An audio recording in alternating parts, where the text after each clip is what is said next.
Muy buenas noches, bienvenidos a Contexto Global de France 24. Yo soy Elena Lozano y todo lo que verá a continuación es noticia. Iniciamos.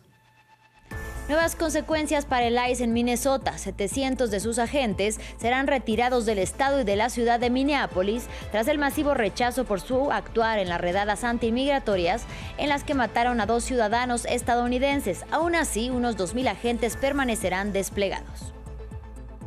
En Venezuela hay versiones encontradas sobre el destino de Alex Saab. Pese a que medios colombianos y agencias internacionales hablan de la captura del empresario colombiano, la defensa legal del hombre negó la información y dice que permanece seguro y tranquilo en Caracas. Las negociaciones nucleares entre Estados Unidos e Irán tendrán lugar el viernes en Omán. Así lo confirmaron la Casa Blanca y el canciller iraní, quien las presidirá junto al enviado especial de la administración Trump, Steve Witkoff. Ocurrirán bajo las amenazas de una intervención de Washington que desplazó una flotilla militar en el mar Árabe.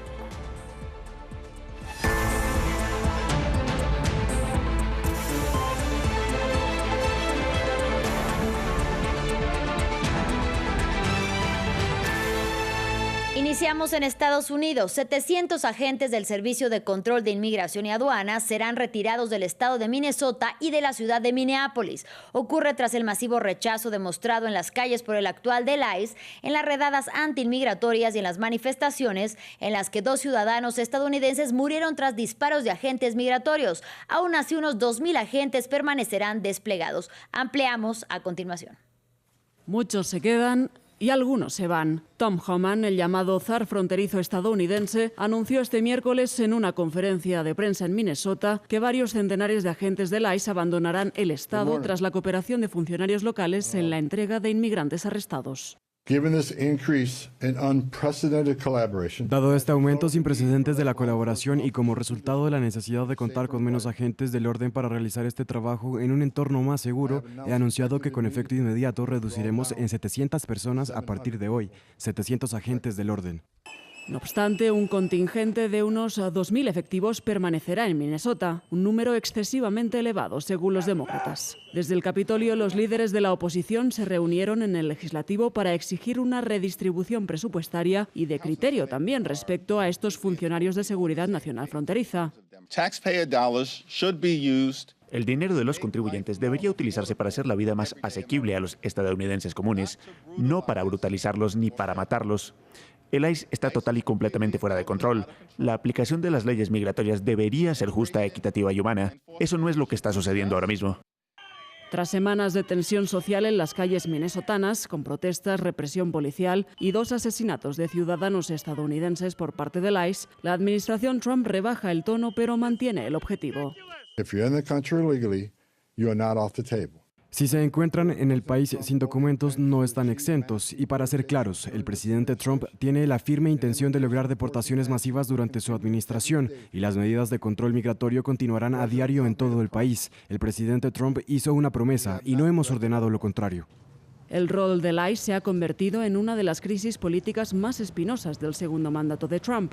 En la mira, la final de la Super Bowl, con la actuación de Bad Bunny, en la que según la NFL no habrá redadas migratorias como anunció el gobierno meses antes.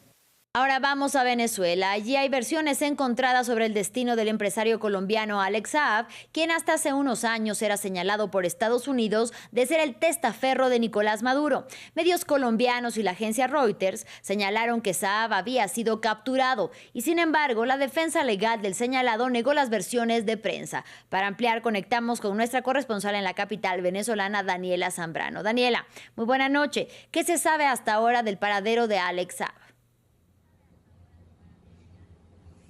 Hola, ¿qué tal? Hasta el momento, ningún funcionario del gobierno interino de Delcy Rodríguez ha confirmado o desmentido esta información. Nosotros hemos consultado a fuentes de la Fiscalía que dicen desconocer el caso.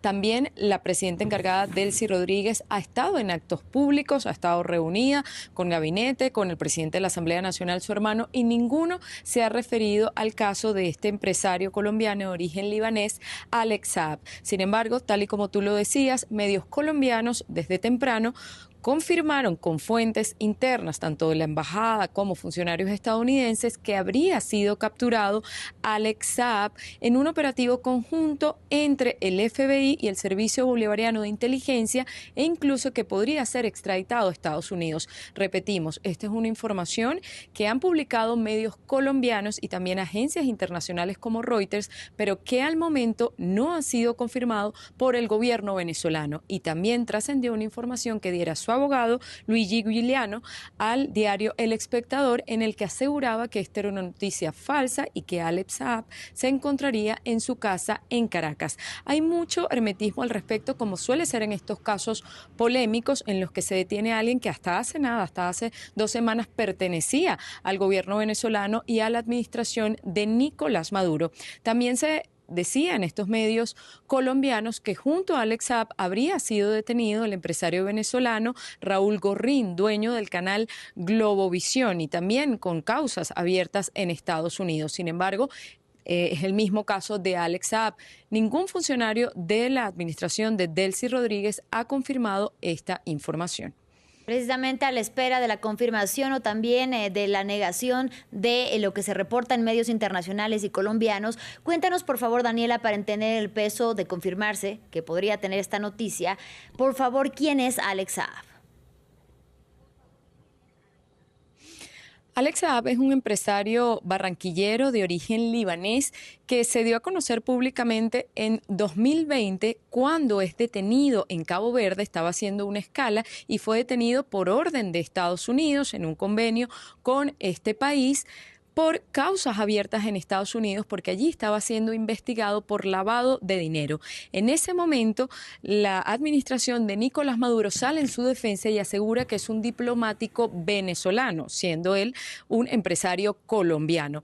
Allí medios comienzan a investigar sobre Alex Saab y se le acusa de estar detrás de un entramado de corrupción referente a los CLAP, estos comités de abastecimiento que eran los alimentos que vendía el gobierno a precios subsidiados, pero que eran vendidos con sobreprecio. Y allí se destapa esta trama de corrupción.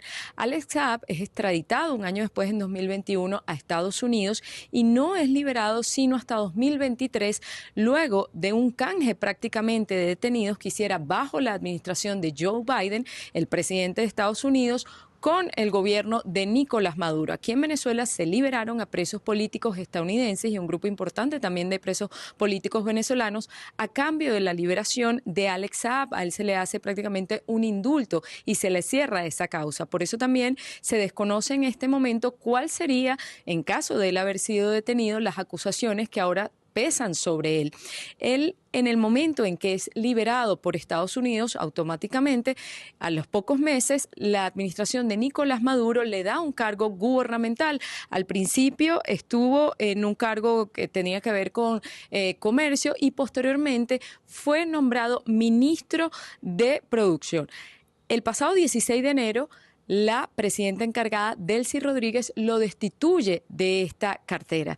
Y entonces Alex Saab ya no pertenece más al gobierno y ahora nos enteramos de esta noticia, repetimos, de manera extraoficial, que habría sido detenido. Muchísimas gracias, como siempre, por tu reporte desde Caracas, Daniela Zambrano. Y seguimos en Venezuela. Este miércoles se cumplieron 34 años desde que el expresidente venezolano Hugo Chávez encabezó un fallido intento de golpe de Estado. Mediante la llamada Operación Zamora, el teniente coronel buscó el 4 de febrero de 1992 derrocar al gobierno de Carlos Andrés Pérez, y aunque no tuvo éxito, se considera que fue a partir de entonces que se sentaron las bases hacia la construcción del movimiento al que Chávez Frías denominó como Revolución Bolivariana a su llegada al Palacio de Miraflores en 1999. Escuchemos al ministro del Interior de Venezuela, Diosdado Cabello, quien encabezó una ceremonia para conmemorar a la fecha. Aquella aparente derrota del 4 de febrero en una gran victoria popular a largo plazo, a muy largo plazo. Hoy, lo sabe el mundo entero, los únicos que garantizan la paz de este país somos nosotros, el pueblo chavista. Es la revolución bolivariana. Hoy Venezuela está de pie, sigue de pie. Jamás estaremos arrodillados ante nadie. El único que nos arrodillamos, dice aquí el padre Omar, es ante el Señor. En otros temas, Omán será el viernes escenario de las negociaciones nucleares entre Estados Unidos e Irán. Así lo informó el canciller iraní Abbas Araghchi, quien las presidirá junto al enviado especial de la Unión Americana Steve Witkoff. La Casa Blanca reconfirmó la sede del encuentro, que en un inicio se iba a celebrar en Turquía y que tendrá lugar bajo las amenazas a Teherán de una intervención de Washington que desplazó el portaaviones USS Abraham Lincoln en el mar Arábico. Esto escribió el canciller iraní. Está previsto que las conversaciones nucleares con Estados Unidos se celebren en Mascate alrededor de las 10 de la mañana del viernes. Agradezco a nuestros hermanos omaníes por haber hecho todos los arreglos necesarios. Finalizamos en la Franja de Gaza. Al menos 20 palestinos y entre ellos 7 niños murieron en nuevos bombardeos israelíes este miércoles, según informaron las autoridades sanitarias gazatíes. Se trata de una nueva violación de Tel Aviv del cese al fuego pactado en octubre del año pasado con Hamas. La jornada de este miércoles también ha estado marcada por el cierre temporal del paso fronterizo de Rafah, que reabrió hace tan solo 3 días y por donde no han logrado cruzar del enclave palestino a Egipto todos los enfermos que necesitan asistencia médica urgente. Ampliamos a continuación. Carpas destrozadas en el campo de refugiados de Al-Mawasi en el sur de la Franja de Gaza. Son consecuencias de los nuevos ataques que dejaron varios muertos en el enclave palestino. Entre ellos se encuentran al menos 7 niños y un médico de la Media Luna Roja que llegó inmediatamente en el sitio para ayudar a las víctimas. Los bombardeos también alcanzaron el norte del territorio palestino y el barrio de Al-Tufa en el este. Estábamos durmiendo en nuestra casa cuando empezaron a caer proyectiles y disparos. Estábamos tranquilamente sentados en nuestra casa, lejos de la línea amarilla. ¿Qué podemos hacer ante las acciones de los israelíes y lo que nos hacen sufrir? Estos ataques ocurren 3 días después de la reapertura del punto fronterizo de Rafah.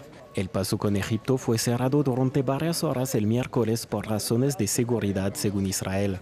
Luego se reabrió y se reanudó la actividad en la frontera, indicó una fuente egipcia a la agencia Reuters. Pero aunque puedan pasar al país vecino algunos pacientes, la situación humanitaria sigue siendo muy dura en Gaza. La ocupación ataca a los civiles y al personal médico e impide la entrada de medicamentos y suministros médicos como si todavía estuviéramos en estado de guerra. La reapertura del paso fronterizo de Rafah constituye una etapa crucial del cese al fuego acordado en octubre pasado entre Israel y Hamas. Un cese al fuego constantemente violado. Más de 560 gazatíes murieron bajo fuego israelí desde que entró en vigor, según las autoridades del enclave. Así llegamos al final de este espacio informativo, pero los invitamos a que se queden con nosotros porque ya viene Paula Jiménez y Así es Asia. Hasta la próxima.